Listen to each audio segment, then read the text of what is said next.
ভিডিওতে যদি আমরা এত কাবু হয়ে যাই, যারা প্রকৃত পরিস্থিতির সামনে ছিল এবং এখনো আছে,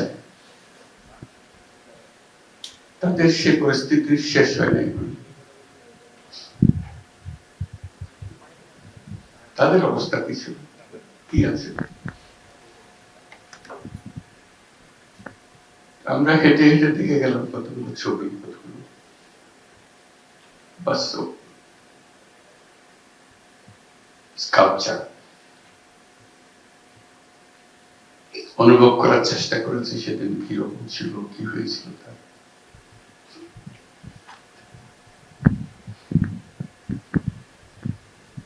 যারা এখানে দেখতে আসবে এগুলো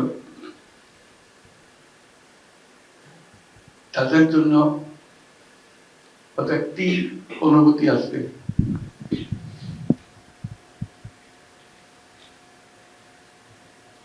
যে বাংলাদেশের সর্বনিম্ন বিন্দু কি এবং সর্বোচ্চ বিন্দু কোথায়, দুটোই কেন। সর্বোচ্চটাও দেখি, সর্বনিম্নটাও দেখি।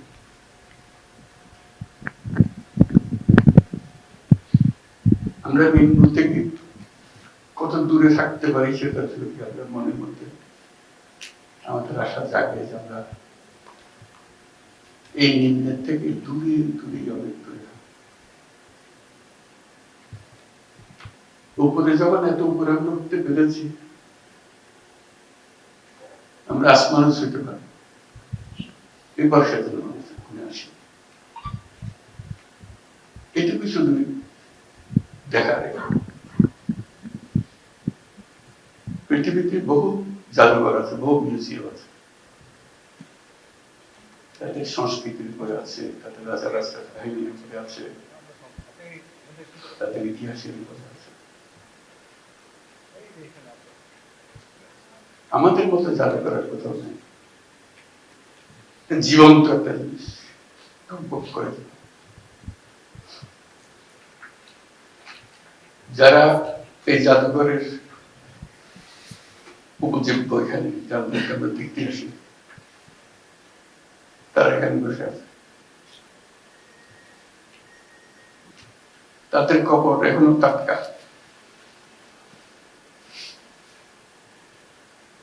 আমরা যে তাদেরকে জাদুঘরের মতো আনতে পেরেছি, এটি আমাদের সৌভাগ্য, বিরাট সৌভাগ্য, জাতির একটা বড় সৌভাগ্য। টাটকা টাটকা ইতিহাসটা এত টাটকা ইতিহাস নিয়ে জাদুঘর বোধহয় দুনিয়ার কোথাও হয়নি, আশা করি আর হবেও না।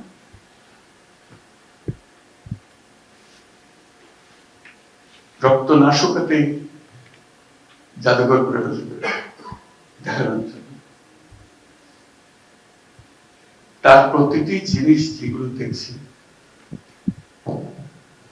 এগুলো এখনো জীবন্ত, কাহিনীগুলো জীবন্ত, কাহিনী, টাটকা কাহিনী। আমি একটু আগে যেটা বলছিলাম আবার বলি, যে প্রত্যেক বাংলাদেশী যেন একবার এই জাদুঘরে একটা দিন, পুরো দিন একা একাই, বন্ধু বান্ধব নিয়ে না, সেটা অন্য জিনিস, একা একা একটা দিন কাটবে, শুধু নিজেকে জিজ্ঞেস করার জন্য যে আমি কে, আমি কোথায়,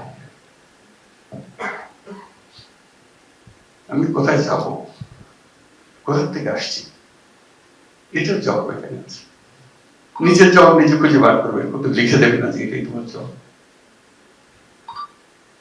এবং জাদুঘর যারা পরিচালনা করছেন তাদের উপর অনুরোধ থাকবে যেন যথেষ্ট কাগজ কলম থাকে, একাকি বসে নিজের ভাবনাগুলো লিখবে। এক পৃষ্ঠা হোক, আধা পৃষ্ঠা হোক, কলম হোক, তার মনে কি ভাবনাটা আসলো, তাকে জোর করার জন্য না, তার অনেক কথা বলার থাকবে, সে শুধু এটুকু দেখে না এবং জমা দিয়ে যাবে অথবা নিয়ে যাবো, তার ইচ্ছা। আমরা এনকারেজ করবো, এটা ফটোকপি করে আমরা রেখে দিতে পারি। এবং এবং সেগুলো বাছাই করে আস্তে আস্তে অন্যরা যাতে পড়তে পারে, দেখতে পারে, এগুলো ছবিতে দেখবে কিংবা পাঠযোগ্য দেখবে, একের অনুভূতি যাতে অন্যদের কাছে ছড়াতে পারে, মানুষ বুঝতে পারবে কোথায় খারাপ কিভাবে আছে, আমাদের করণীয় কি, এটা যেন আমাদের পরিষ্কার হবে। করণীয় সম্বন্ধে আচ্ছা হয়ে যাওয়াতে আমরা একে সন্দেহের চোখে দেখে কিছু, যদি পরিষ্কার হতো তো সন্দেহটা থাকতো না।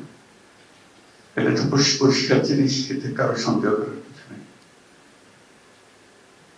ওই লেখার বিষয়টা জীবনে একবার অন্তত একাকে সারাটা দিন এখানে কাটিয়ে যাবে নিজের মতো করে।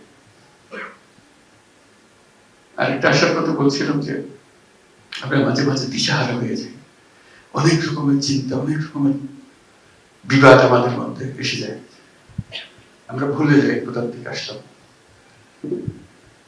আমরা যখন পথ হারিয়ে ফেলি বিভেদের মধ্যে, এক একজন এক এক দিকে যাওয়ার জন্য তাকিতে দাঁড়াতে অত্যাচার করে, আমার দিকে আসতে হবে না, খবরদার। এবং ঠিক মনে সে মনে করছে ঠিক করছে এটা। সেই সময় যখন আমরা বিভিন্ন মতে বিভক্ত হয়ে যাই, আমি প্রস্তাব করছিলাম যে যারা এই বিভক্তি লিড করছে তাদেরকে একসঙ্গে একটা দিন সকাল থেকে রাত পর্যন্ত এখানে কাটিয়ে দেওয়া, একাকি কাটাক থেকে ঘুরে ঘুরে বেড়ায়, বসে চিন্তা করুন, রাত্রে একসঙ্গে খাবে, হয়তো তাদের চোখ পরিষ্কার ভাবে ধরা পড়বে আমাদের করণীয় কি। কিছু আর্গুমেন্টে যেতে হবে, তর্ক করতে হবে। এখানে সমস্ত তর্কের অবসান, এখানে হলো আত্মাবিষ্কার। সকল শিক্ষার্থীর ডেস্টিনেশন হোক, বছরে যখন তারা ফিল্ড ভিজিট করে, এই করে একটা ফিল্ড ভিজিট যেন এখানে করে, সেই ব্যবস্থা যেন রাখা হয়। এটা কোনো পাঠদান করার জন্য না, জাস্ট ঘুরে বেড়ানোর জন্য, দেখার জন্য, তাদের প্রশ্নের জবাব দেওয়ার জন্য। কেন এটা করছিল, কি হয়েছিল তার, এরা কারা, একটা কয়েক মিনিটের একটা ছবি দেখেই আমাদের এত কান্না কাটে। সব কাহিনী একত্র করলে আমাদের অবস্থান কি হবে বলে? আমরা তো সেখান থেকে আসতেছি। যারা এটা তৈরি করেছে এত চমৎকার ভাবে, এখনো সম্পূর্ণ হয়নি, তাদের প্রতি আমরা কৃতজ্ঞ, জাতি কৃতজ্ঞ, অনন্য একটা জাদুঘর তৈরি করার জন্য। এই জাদুঘর এই দিশাহারা জাতির পথ খুঁজে দেবে, এখানে পথের ঠিকানা পাওয়া যাবে। এটি হলো এই জাদুঘরের বৈশিষ্ট্য। এটাকে জাদুঘর বলবো কিনা, এটা তো কোনো নতুন নাম হবে কিনা, এটার জন্য সেটা অন্যরা বিবেচনা করবে, কিন্তু এটা অনন্য একটা জাদুঘর, যেখানে জাতি পুনঃ নিজেকে আবিষ্কার করবে।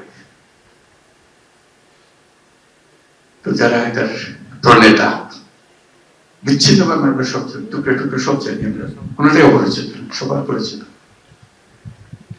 আয়নাগরের বাসিন্দা তো এখানেই আছে, যারা পরিবারের বাবা মা আত্মীয় স্বজন হারিয়েছে, তারাও এখানে আছে। কিন্তু এটা সবার মাঝখানে, সবার মনের মধ্যে ধরে দেওয়া, এটা তো সুন্দরভাবে তুলে ধরেছে। তার জন্য চিরদিন জাতি কৃতজ্ঞ থাকবে, তাদের প্রতি আমরা কৃতজ্ঞতা জানাই এবং একটা হাত তালিও দিয়ে দিতে পারি।